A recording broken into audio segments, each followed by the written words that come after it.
नाज़रीन, दुनिया टुडे के साथ मुई पीरज़ादा आपकी खिदमत में हाजिर है। अस्सलाम वालेकुम। नाज़रीन, शायद पाकिस्तान पीपल्स पार्टी और प्राइम मिनिस्टर यूसुफ रजा गिलानी साहब के लिए यही सितम ज़रीफी, यही जुल्म काफ़ी नहीं था कि उन्होंने एक बार फिर मुजफ्फरगढ़ से जमशेद दस्ती को इलेक्शन लड़ने का टिकट दे दिया। हाँ, उसी जमशेद दस्ती को नाज़रीन जिसे इस साल मार्च 2010 में सुप्रीम कोर्ट ऑफ पाकिस्तान ने जाली डिग्री की वजह से मुस्ताफी होने पर मजबूर कर दिया। लेकिन वजीर आजम पाकिस्तान यूसुफ रजा गिलानी ने सिर्फ इस पे इक्तफा नहीं किया, वो बनफ़्से नफीस मुजफ्फरगढ़ तशरीफ ले गए जमशेद दस्ती की इलेक्शन कैंपेन को सपोर्ट करने के लिए, जहां उन्होंने जलसे से खिताब करते हुए कहा कि जमशेद दस्ती अब आवाम की अदालत के सामने आ गए। जमशेद दस्ती के केस में तो बहुत से इन दिलचस्प हकायक हैं, उनकी तरफ मैं आपकी तवज्जो दिलाऊंगा अभी एक सेकंड में। यहां शुरू में आपको यह बता दूं कि यह मसला कानूनी से ज्यादा इखलाकी है। इसमें मसला डिग्री का नहीं है जितना मसला इसमें फ्रॉड का है। कुछ इंटरेस्टिंग फैक्ट्स मैं जमशेद दस्ती केस के बारे में आपको बताना चाहता हूं। नाज़रीन, जमशेद दस्ती 2008 के इंतखाबात में हल्का NA 178 मुजफ्फरगढ़ से कामयाब हुए। जमशेद दस्ती इसके बाद कौमी असम्बली की कायमा कमेटी बराए खेल के सरबराह भी रहे। नवाबजादा इफ्तिखार अहमद ने जमशेद दस्ती की MA इस्लामियात की डिग्री को लाहौर हाई कोर्ट में चैलेंज कर दिया। Lahore high court Multan bench ने जमशेद दस्ती की डिग्री को दुरुस्त करार दिया। नवाबजादा इफ्तिखार अहमद ने इस फैसले के खिलाफ सुप्रीम कोर्ट में अपील दायर की। सुप्रीम कोर्ट ने 25 मार्च 2010 को जमशेद दस्ती की डिग्री को जारी करार दिया। नाज़रीन, अदालत के सामने जमशेद दस्ती कोर्ट के सामने कुरान की पहली 2 सूरतों के नाम तक ना बता सके। जमशेद दस्ती ने कोर्ट को बताया कि उन्होंने हजरत मूसा अलैहिस्सलाम की लिखी हुई तफसीर पढ़ी है। जमशेद दस्ती से जब कहा गया कि वो 2 का पहाड़ा सुनाएं तो वो 2 का पहाड़ा भी ना सुना सके। सुप्रीम कोर्ट ने अपने रिमार्क्स में कहा कि जमशेद दस्ती पूरी पार्लियामेंट की तौहीन का बायस हैं। अदालत ने जमशेद दस्ती को कहा कि आपको मौका दिया जाता है कि आप खुद मुस्ताफी हो जाएं। जमशेद दस्ती ने 25 मार्च 2010 को फौरी तौर पर अपना इस्तीफा कौमी असम्बली को भिजवा दिया। लेकिन फिर 10 अप्रैल 2010 ही को, उसके चंद दिन ही के बाद, वजीर आजम यूसुफ रजा गिलानी ने जमशेद दस्ती को अपना मुशीर मुकर्रर करके पूरी कौम को हैरत में डाल दिया। उसके बाद नाजरीन मजीद हैरत, NA 178 की खाली नशिस्त पे एक बार फिर जमशेद दस्ती को सदर जरदारी के कहने पे पीपल्स पार्टी का टिकट दिया गया और 11 अप्रैल को वजीर आजम पाकिस्तान यूसुफ रजा गिलानी जमशेद दस्ती के इंतखाबी हल्के में चले गए और बहुत पुरजोश तकरीर की, जैसा कि मैंने आपसे शुरू में कहा। नाज़रीन, यहां बुनियादी सवाल यह है कि क्या पाकिस्तानी सियासत की कोई मॉरल बैकबोन है?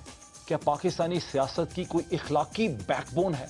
इस बुनियादी सवाल के साथ मेरे साथ स्टूडियोज में तशरीफ रखती हैं अस्मा अरबाब आलमगीर साहिबा, मेंबर पार्लियामेंट हैं, पाकिस्तान पीपल्स पार्टी से ताल्लुक है। अस्मा साहिबा, very warm welcome. Thank you. Asma साहिबा के साथ ही नाज़रीन तशरीफ रखते हैं सेनेटर जमाल लगारी, ऑपोजिशन से हैं, सीनियर वाइस प्रेसिडेंट हैं PML के। सेनेटर साहब, very warm welcome. Very kind. Senator साहब के साथ नाज़रीन तशरीफ रखते हैं पाकिस्तान की सिविल सोसाइटी के नुमाइंदे, प्रोमिनेंट कॉलमनिस्ट मुशर्रफ जैदी साहब। मुशर्रफ साहब, वेरी वार्म वेलकम। और नाज़रीन, मैं बुनियादी यहाँ जो सवाल यहाँ पे उठाना चाहता हूँ, बड़ा क्विकली मैं ये सवाल उठाना चाहता हूँ। अस्मा, बहुत ही क्विकली मुझे बताएं कि ये जमशेद दस्ती साहब को जो टिकट दोबारा दे दिया गया, इसकी क्या एक्सप्लेनेशन पाकिस्तान पीपल्स पार्टी की तरफ से ब्रीफली दे सकते हैं? बिस्मिल्लाहिर्रहमानिर्रहीम। देखिए जी, जमशेद दस्ती जो है वो पहले भी पाकिस्तान पीपल्स पार्टी का कैंडिडेट था। अभी बात ये आई कि जब इनकी डिग्री को चैलेंज किया गया, so it was challenged by the जिस साहिब ने चैलेंज किया और सुप्रीम कोर्ट में गया, ठीक है, वो उनको कहा गया कि आप इस्तीफा दे दें। The point over there is कि कॉन्स्टिट्यूशन या हमारे मुल्क का कानून क्या कहता है? आया हमारे मुल्क का कानून ये कहता है कि हम दस्ती साहब को दोबारा, he has no right to contest, तो ठीक है।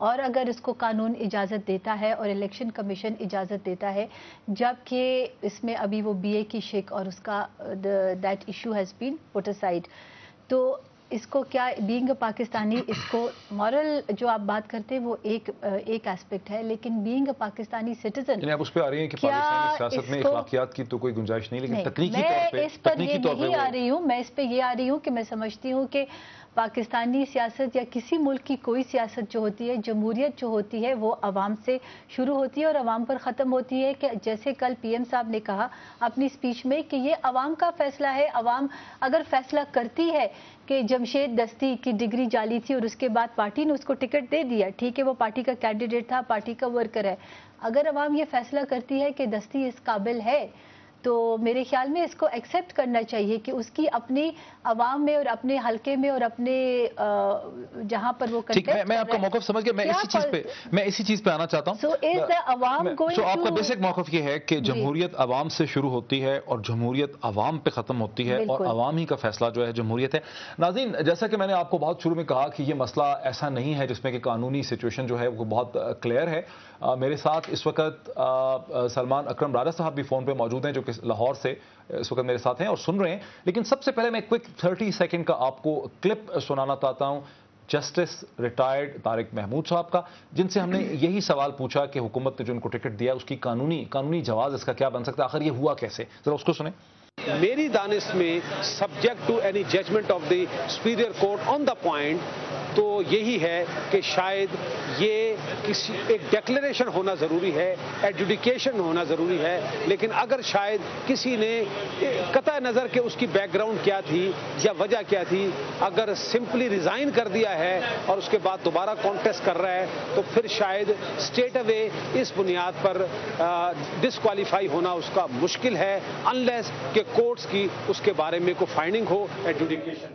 ناظرین، ابھی آپ نے سنا جسٹس ریٹائرڈ طارق محمود صاحب کو، جیسا کہ میں نے آپ کو شروع میں کہا تھا کہ قانونی نقطہ یہاں پہ کلیئر نہیں ہے، اور وہ بھی یہی ایکسپلین کر رہے تھے کہ چونکہ ایک کلیئر کنوکشن جو ہے عدالت کے سامنے، ایک ایڈجوڈیکیشن نہیں پائی جاتی ہے جمشید دستی کے خلاف، ان کو قانونی طور پہ وہاں پہ ان کے خلاف کی کنوکشن چونکہ نہیں ہوئی ہے، سپریم کورٹ میں وہ مستعفی ہو گئے تھے، اس لیے جب تک کنوکشن نہیں ہوتی ان کے پاس ایک لیگل ایکسکیوز، ایک ٹیکنیکلٹی ایگزسٹ کرتی ہے۔ اسی چیز کو میں تھوڑا سا مزید کلیریفائی کرنا چاہتا ہوں۔ سلمان اکرم راجہ، جیسا کہ میں نے آپ کو پہلے بتایا، میرے ساتھ ہیں۔ راجہ صاحب، ویری وارم ویلکم۔ جی السلام علیکم۔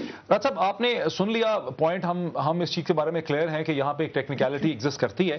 تھوڑا سا مجھے ایک مزید جو ابہام اور کنفیوژن ہے کہ میرے ہاتھ میں الیکشن کمیشن آف پاکستان کا پریس ریلیز ہے 6 مئی کا، جس کا ٹائٹل ہے fake degree holders to be prosecuted acting chief election commission, اور یہ ہے اسلام آباد 6 مئی 2010 کا، جس میں یہ لکھا ہے کہ the honourable acting chief election commissioner mister justice Javed Iqbal has directed that the persons whose degrees have been declared fake and bogus by the courts be prosecuted in accordance with law.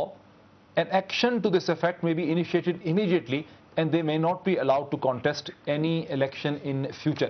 یہاں پہ جمشید دستی کی طرف اس کا اطلاق نہیں ہو رہا ہے کیا؟ بظاہر بات یوں ہی ہے کہ جمشید دستی صاحب کے حوالے سے کوئی فائنل فیصلہ نہیں آیا، ان کو کسی وکیل نے اچھا مشورہ دیا کہ سپریم کورٹ کے سامنے انہوں نے استعفیٰ خود ہی دے دیا اور فیصلے کو روک دیا۔